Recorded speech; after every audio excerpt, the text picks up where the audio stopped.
Hello everyone, welcome back to my channel.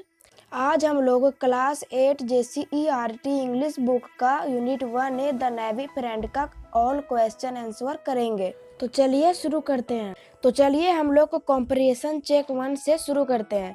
तो पहला question है, where did the birds lay their eggs. मतलब जो बर्ड्स थी वो अपना अंडा कहाँ दी थी। तो इसका आंसर होगा The birds had laid their eggs just above the Cornish Castle house। मतलब जो चिड़िया अंडे दी थी वो कहाँ दी थी, वो कैसव के घर के छज्जे के ऊपर दी थी। तो चलिए दूसरा क्वेश्चन है, What made Keshav and his sister forget about the joys of milk and jalebi. मतलब केशव और उसके बहन को ऐसा क्या चीज था जो मिल्क एंड जलेबी का जो खुशी होता है उसको भुला रहा था। तो इसका आंसर होगा the sight of the two birds made Keshav and his sister forget about the joys of milk and jalebi. मतलब दो चिड़ियों का घोंसला केशव और उसके बहन को मिल्क एंड जलेबी का खुशी के बारे में भुला रही थी। तो चलिए हमारा अगला क्वेश्चन है, which thought left the siblings very anxious. मतलब ऐसा क्या सोच था जो दोनों भाई बहनों को बहुत परेशान कर रहा था बार बार। तो इसका आंसर होगा The thought that what the chicks would eat and from where would the poor birds find enough grain to feed her brood left the sibling very anxious। सोच था कि जो अंडे से बच्चे निकलते हैं चूजे वे क्या खाएंगे और किधर से बेचारी चिड़िया पर्याप्त मात्रा में अनाज ला पाएगी अपने बच्चों को खिलाने के लिए। यही सोच था जो सिबलिंग्स को वेरी एंग्शियस कर रहा था, यानी बहुत परेशान कर रहा था। सिबलिंग्स मतलब भाई बहन। तो चलिए हमारा कॉम्प्रिहेंशन चेक 1 कंप्लीट हो गया है। अगला कॉम्प्रिहेंशन चेक 2 है। तो इसका क्वेश्चन है, how did Keshav manage to reach the cornice. मतलब जो केशव था वो कैसे अपने छज्जे तक पहुंचा। तो इसका आंसर होगा Keshav placed a small bathing stool over the first stool to reach the cornice. मतलब जो केशव था वो एक स्मॉल बाथिंग स्टूल मतलब नहाने वाला एक स्टूल लाया और एक पहले से जो स्टूल था उसके ऊपर उसको रखा और तब जाके वो कॉर्निश तक पहुंचा, रीच द कॉर्निश। तो चलिए अगला क्वेश्चन है, what did Shyama beg of Keshav. मतलब क्या चीज था जो श्यामा केशव से बार बार निवेदन कर रही थी।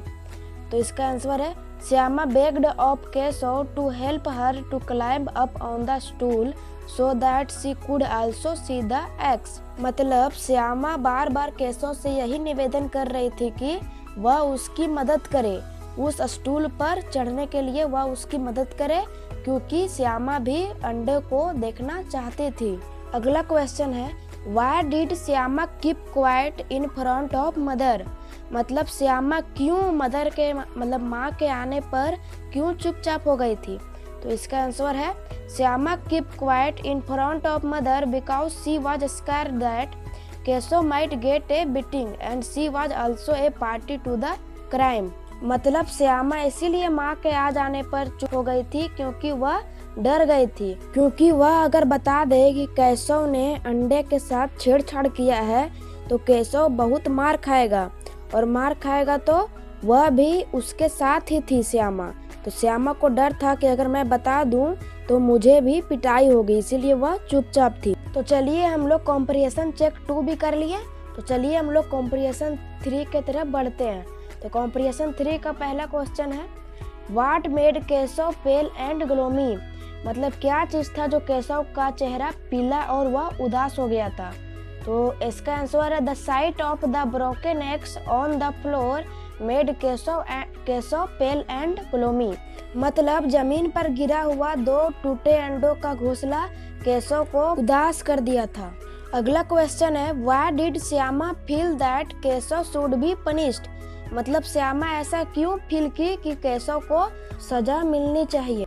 तो इसका आंसर है Shyama field that Keshav must not have put the eggs back carefully enough so that they had rolled of so he should be punished. मतलब श्यामा को फील हुआ कि केशव ने अंडे को ध्यान पूर्वक नहीं रखा होगा, इसीलिए वे रोल्ड मतलब गोल गोल घूमकर जमीन पर गिर गए, इसीलिए उसको सजा मिलनी चाहिए। अगला क्वेश्चन है, व्हाट डिड माँ मेंशन अबाउट बर्ड्स एग्स। मतलब जो माँ ने बर्ड्स के एग्स मतलब चिड़िया के अंडे के बारे में क्या बताया? तो इसका आंसर है माँ mention that birds' eggs should not be touched because they become tender and then birds did not hatch them anymore.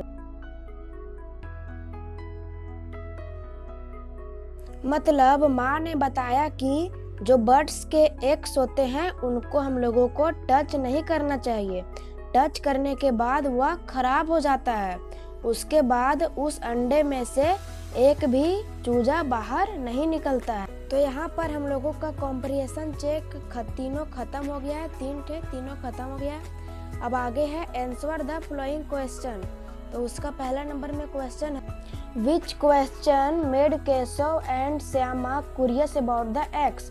मतलब कौन कौन सा वो क्वेश्चन था जो केशव और श्यामा को अंडे के बारे में जानकारी प्राप्त करने के लिए उत्सुक थे।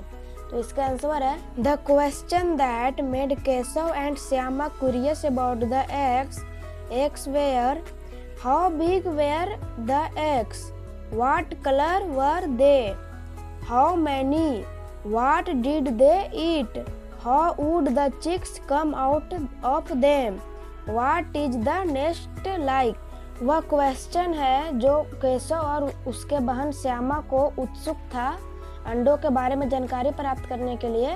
वह क्वेश्चन है how big were the eggs, मतलब अंडे कितने बड़े होंगे, वो अंडे का कलर कैसा होगा, कितने सारे अंडे होंगे, और वो अंडे में जो निकलेंगे चूजे वो क्या खाएंगे, और कैसे चूजे अंडे के बाहर आएंगे, और घोंसला कैसा होगा।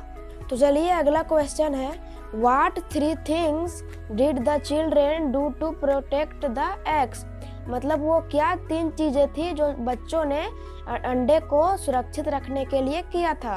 तो इसका आंसर होगा Keshav made a cushion out of a piece of old sari to lay under the eggs, then he made a roof so that the birds might get shade by using an old basket, and at the last he placed a bowl of water। मतलब केशव पुरानी साड़ी का use करके एक तकिया बनाता है और उस तकिया को अंडे के नीचे रख देता है। उसके बाद वह एक पुराना बाल्टी को यूज करके एक रूफ बनाता है यानी छत्ता बनाता है जिससे बर्ड छाया में रहे, और उसके बाद वह लास्ट में एक पानी से भरा कटोरा उसके सामने रख देता है। तो चलिए अगला क्वेश्चन है why did Keshav think of making a cushion for the eggs.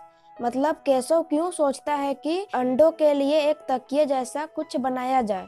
तो इसका आंसर है Keshav thought of making a cushion for the eggs to protect them as they were lying on the twigs and straw। मतलब केशव इसलिए वो तकिए जैसा एक कुछ बनाता है क्योंकि वह अंडों को सुरक्षित रख पाए, क्योंकि वह एक भूसे और पुआल पर लदे हुए थे इसीलिए। तो चलिए अगला क्वेश्चन है What excuse did Keshav give for not showing the eggs to Shyama.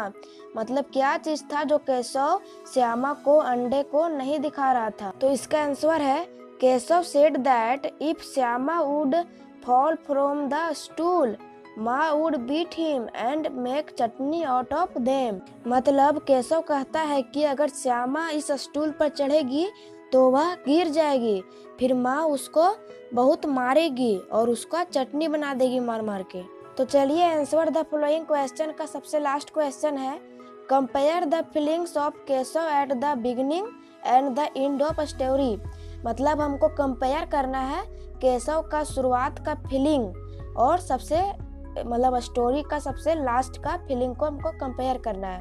तो इसका आंसर होगा at the beginning of the story Keshav was very happy and curious because the birds had laid their eggs, but at the end he went pale to look at the broken eggs. इसका मतलब है कहानी के शुरुआत में केशव बहुत खुश था और उत्सुक था क्योंकि बर्ड्स ने उसके घर के छज्जे पर अंडे दिए थे, लेकिन जब स्टोरी एंड होता है तो वह बहुत मतलब उदास हो जाता है। किसको देखकर? टूटे हुए अंडे को देखकर। तो चलिए इसके बाद ट्रू और फॉल्स आते हैं, इसको भी जल्दी से हम लोग कर लेते हैं। तो इसका पहला क्वेश्चन है a bird had laid eggs just above the ventilator in Keshav house. नहीं, फॉल्स होगा। दूसरा क्वेश्चन है Shyama and Keshav were friends. False, उन लोग भाई बहन है। There were 3 eggs in the nest. हाँ सही, ट्रू, 3 eggs थे नेक्स्ट में। आगे है it was the month of winter. नहीं, फॉल्स, विंटर का मंथ नहीं था। Keshav felt pained when the eggs broke. मतलब जब अंडे टूटे तो केशव दुखी हुआ था। हाँ सही, ट्रू। इसके बाद कुछ लाइनें दी गई है, उससे कुछ क्वेश्चन दिया गया है, उस क्वेश्चन को हमको आंसर देना है। तो पहला लाइन है what are you two doing out there in the sun, she said. तो हु इज अ स्पीकर, मतलब ये बात किसने कही? तो mother is the speaker, mother ने ये बात कही थी कि तुम लोग दोनों दोपहर में इधर क्या कर रहे हो। इसके बाद है who are the two mention here, मतलब टू किसके बारे में कहा गया? The two mentioned here are Keshav and Shyama. Two किसके किसके बारे में कहा गया? केशव और श्यामा के बारे में। द स्पीकर वाज हैप्पी और annoyed with the two at the moment, मतलब उस समय जो स्पीकर था, मतलब जो मदर थे, वो खुशी थे या गुस्से थे? तो क्या चीज थे? एनॉयड थे। चलिए अगला लाइन दिया हुआ है you must have fiddled with them said Ma angrily. तो पहला क्वेश्चन है who is you here. Here you is Keshav and Shyama को दर्शाया गया था यू से। What is Ma talking about in this line. इस लाइन में माँ किसके बारे में बात कर रही थी? तो माँ talking about this line the broken eggs, टूटे हुए अंडों के बारे में बात कर रही थी। Did she get it right. Yes, she got it right, मतलब वो सही थी। इसके बाद फिल इन द ब्लैंक्स आता है, इसको मैं लगातार बोलता जाता हूँ, इसको आप लोग देख के उतार लीजिएगा। The story is about 2 children who discover eggs laid by a bird on the cornice of their house. The children feel that the eggs are unsafe and they should do something to protect them. Later they found the eggs to be broken. The children, in their innocence and lack of knowledge, feel that they are helping the birds by transferring the eggs to a safer place. But their good intention only leads of the breaking of the eggs. तो यहाँ पर मैंने इस chapter का सारा question answer करवा दिया। तो अगर वीडियो अच्छा लगा होगा तो चैनल को सब्सक्राइब और लाइक ज़रूर कीजिएगा। मिलते हैं आपको नेक्स्ट वीडियो में, तब तक के लिए बाय बाय।